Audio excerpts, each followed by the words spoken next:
Got my charger in there. And look, this shit is so low. Oh man, this is gonna be a quick one. Hopefully, I don't sit here for fucking another hour. Start rambling about absolutely nothing, but somehow it still makes sense. So must be doing something right. Oh man, the last few days have been pretty wild actually. Just been trying to get stuff sorted out. So I don't know. Probably talk about sleep deprivation or what causes people to not sleep. That could be a good one. Electrical shock pulse to the brain, or whatever they call it. Electric impulses to the brain, or whatever it is. It's all kind of stuff going on there. Get the juices flowing. So, there's a lot of people that have issues with this, where they, either they have anxiety or they. It's not just anxiety, like insomnia caused by a lot of different things, or just, overexertion could also be a factor of not being able to sleep, not being able to go to sleep. And I'm probably one of those, fall into that category also, so I don't know. Just wanted to touch on it a little bit. It's a lot of factors that probably go into that. And I'm not even gonna say because there's other conditions that people when people do sleep, that they go into different. There's different disorders for that, but let's talk about actually being able to, be able to sleep in the beginning. Is definitely it's definitely an issue for a lot of people. And I know a lot of people have a lot of crazy schedules. They do, work 1 and 2 jobs, and sometimes 3 jobs. And, I've known people that work 3 jobs, and I don't know how they do that, and or go to school. They do 2 jobs or go to school, which is basically 3 jobs. It's 3 things you're obligated to.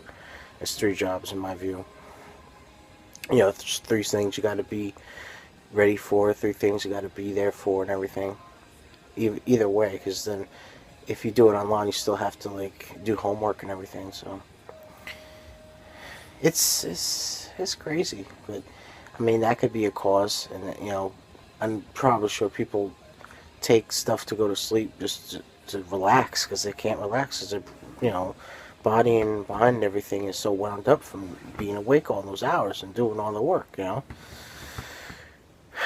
But it comes a time where your body kind of just you know has to get back in the mode of resting too. So, but you do have to relax. 'Cause I remember I used to work a lot of nights.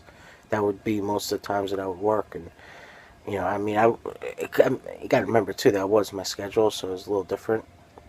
I'm getting out at 10, 11 o'clock. It's like getting out at 5 or 6 for everybody else. So you're not just gonna go right to sleep. Nobody does that unless they didn't get sleep the night before. But since that was my schedule, that was basically, what I would have to do. So, but I remember over doing the seasonal, doing the 2 jobs, I would have a good 2, 3 hours in between.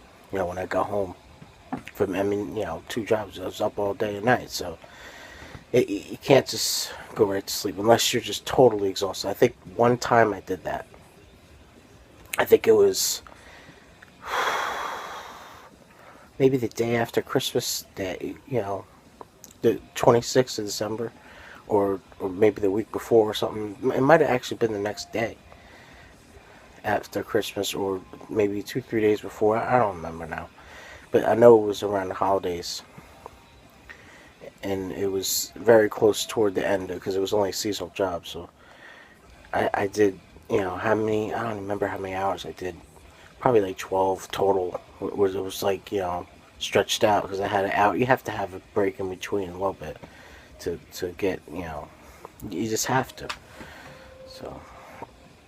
When I came home, I'd never do this unless I am just totally exhausted. And within an hour, I was not even I went upstairs 10, 15 minutes later. I was fucking gone. I was sleeping my ass off.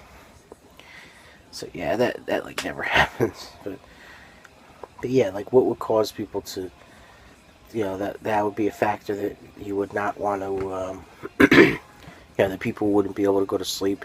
There's, people have a lot of stress. Stress is probably one of major keys, and people don't really realize it, but it plays a big role in a lot more things that you would want to imagine. It affects a lot. Stress can definitely affect a lot of facets of your life, and sleep is probably one of the worst ones because you have to be relaxed to sleep, and stress does not help you be relaxed at all. It's basically the opposite. But obviously, there's no way around stress. There's always going to be some kind of stress in your life. But if you have excess stress from certain emotional factors and just things that happen in your life, that definitely could be a cause for that. Also, people just are wired differently than some others in certain ways. Like they just may have like what's the term that people say? High strung. I guess that's the proper way to say it. And everybody's different. Like everybody is literally wired differently.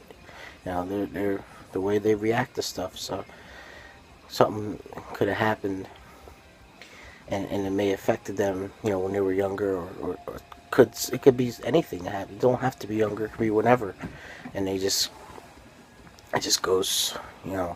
Something that could just pop up at any time, and cause them to have them trouble sleeping. There are other factors for that too. But I mean, sometimes, and trust me, this is definitely the one that I fall into. Basically, more on the level of being an insomniac and knowing that you're an insomniac, where you find any other thing to do but sleep. Like you will. I mean, obviously you enjoy doing stuff you're doing. 'Cause that's not what I'm talking about. But it's like you fight sleep, and I think everybody's been through that where they've just been so wired to, end up doing like anything else but sleeping, and it's really easy to get thrown into that. But after a while, you start to feel it. So that it's definitely not a healthy thing. I've probably been.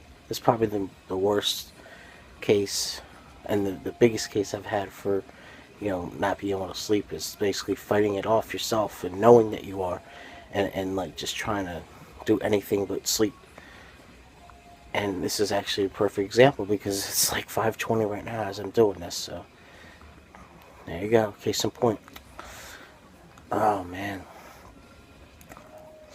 I don't know. And it's really, everybody has different ways to like try to cope with it. Some people actually take sleeping pills, prescribed or over the counter. There's like natural remedies, stuff like that. But it's just, it affects everybody differently. You're not gonna really know how to cope with it until you really deal with it yourself, and know like what you can know how your body reacts to how you're gonna deal with it. So, and the best way it works is some things may not work as good for others.